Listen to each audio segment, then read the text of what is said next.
नौकुंडलीय सहस्त्र चंडी महायज्ञ में गंगा आरती संपन्न। रसडा क्षेत्र के सुल्तानीपुर गांव में चल रहे नव दिवसीय नवकुंडलीय सहस्त्र चंडी महायज्ञ के तीसरे दिन सोमवार को भव्य गंगा आरती का आयोजन श्रद्धा एवं भक्ति भाव के साथ संपन्न हुआ। यज्ञ स्थल पर उपस्थित श्रद्धालुओं ने मां गंगा की आराधना कर क्षेत्र सहित देश प्रदेश की सुख समृद्धि एवं विश्व कल्याण की कामना की। आरती कार्यक्रम के दौरान वैदिक मंत्रोच्चारण, शंखनाद एवं गंगा घाट से संपूर्ण वातावरण भक्तिमय हो उठा। वाराणसी से आए विद्वान आचार्यों द्वारा विधि विधान से पूजन कर दीप, धूप और नववेद अर्पित किया गया। इसके पश्चात सामूहिक रूप से ओम जय गंगे माता आरती गाई गई, जिसमें बड़ी संख्या में श्रद्धालुओं ने भाग लिया। आयोजन समिति के सदस्यों ने बताया कि नवदिवसीय नवकुंडलीय सहस्त्र चंडी महायज्ञ का उद्देश्य समाज में आध्यात्मिक जागृति, शांति और सकारात्मक ऊर्जा का संचार करना है। गंगा आरती के उपरांत प्रसाद वितरण किया गया और श्रद्धालुओं ने आहुति देकर धर्म लाभ अर्जित किया। पूरे कार्यक्रम के दौरान अनुशासन एवं व्यवस्था सराहनीय रही। श्रद्धालुओं की भारी उपस्थिति में यज्ञ स्थल भक्ति और आस्था का केंद्र बना रहा। इस अवसर पर ऋषिराज सिंह, गोविंद नारायण सिंह, वासुदेव सिंह, शिवाजी सिंह, ललन सिंह, आशुतोष पांडे, जितेंद्र सिंह, रणजीत सिंह, मीरा सिंह सहित कई लोग मौजूद रहे।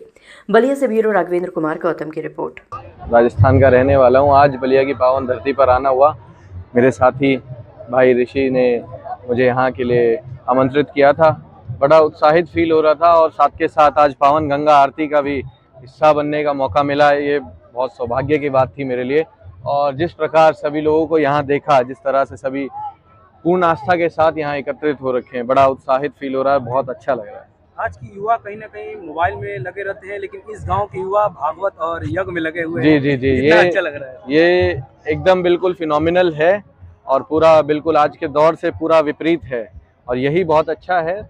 हम अपने आज का युवा अपने कल्चर को छोड़ता हुआ और वेस्टर्नाइजेशन की तरफ बढ़ रहा है, लेकिन कल्चर, हमारी जो संस्कृति है वो हमारी जड़ें हैं और जड़ें नहीं छोड़नी चाहिए। यहाँ आकर के देखा कि यहाँ का युवा आज भी अपनी जड़ें यहाँ के युवाओं की आज भी मजबूत हैं।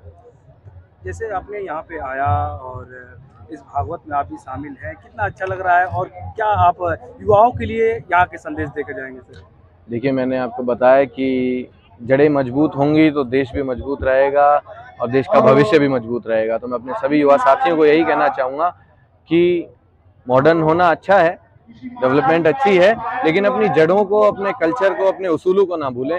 उनके साथ जुड़े रहें, उनको फॉलो करते रहें। देखिए, जैसे हमारे भाई राहुल ने आपके सामने ये चीज़ रखी कि जैसे हम लोग जेनजी जनरेशन आजकल जो ट्रेंडिंग में आ रहा है, जेनजी, अल्फा जेनजी, वो जितने तेज़ी से वेस्टर्न कल्चर की ओर प्रभावित हो रहे हैं, तो इस तरीके के जो यज्ञ हैं जो हमारे क्षेत्रवासी, हमारे गांववासी मिलजुल के करा रहे हैं, हम सब मिलजुल के करा रहे हैं, वो एक मैसेज देने का काम करेगा हमारी जनरेशन्स में कि हमें धर्म के प्रति भी अपने आप को थोड़ा सम्मिलित करना चाहिए, उसके बारे में सोच विचार करना चाहिए, धर्म को समझना चाहिए।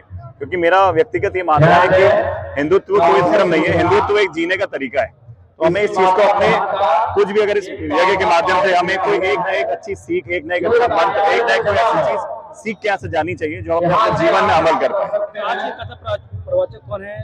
जी, अभी वर्तमान में हम यज्ञ स्थल के नीचे खड़े हैं, जो सुबह तकरीबन 8 बजे से 3 बजे दोपहर तक यज्ञ हमारा यहाँ पर होता है।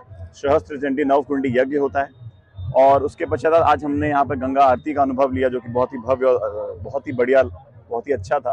और हमारे दाहिने और कथा, आज जैसा कि आप सब सुन सकते होंगे, कथा वहाँ पे पंडित श्री गौरांगी गौरी जी जो हैं उनका आगमन हो चुका है और वही 9 दिन की राम कथा जो है वो हमें सुनाने वाली है। और ये गांव में ये भव्य कथा प्रवचक हो रहा है, ऐसा लग रहा है कि हम लोग गांव में नहीं, कहीं वृंदावन मथुरा में बैठकर कथा सुन रहे हैं। नहीं, ये तो बस हमारे क्षेत्रवासियों का प्यार है, क्योंकि जिस दिन से हमारे गाँव वासियों ने यहाँ पे इस भूमि में संकल्प लिया था, उसी दिन से इस भूमि का जो एक ऊर्जा होती है वो बिल्कुल बदल गई। और हमारे बीच में 115 साल के पुराने महंत बाबा भी आए हुए हैं। उन्होंने भी आते ही कहा कि यहाँ पे दिव्य शक्तियों का आगमन हो चुका है। इससे सौभाग्य की बात हमारे और हमारे गाँव वासी, हमारे क्षेत्रवासियों के लिए कुछ नहीं। क्षेत्र के लिए क्या संदेश रहेगा? क्षेत्र के लिए हमारा यही संदेश है कि हमें कोई जात पात में नहीं बंटना चाहिए। हम एक सनातन धर्म के अंतर्गत में आकर इन सब चीज़ों से ऊपर उठ के हिंदुत्व को जीवित रखना चाहिए और हिंदुत्व को वापस देश विदेशों में, जैसे पहले हम लोग का एक विश्व गुरु भारत था, उसको बनाने की ओर हम चल सकते हैं, अपने धर्म को समझ सकते हैं। जिस तरह भी आपने सनातन का बात कर रहे थे, युवा कहीं ना कहीं सनातन से भटककर ऑनलाइन की दुनिया में डूबते जा रहे हैं, तो उनके लिए क्या संदेश देंगे सर?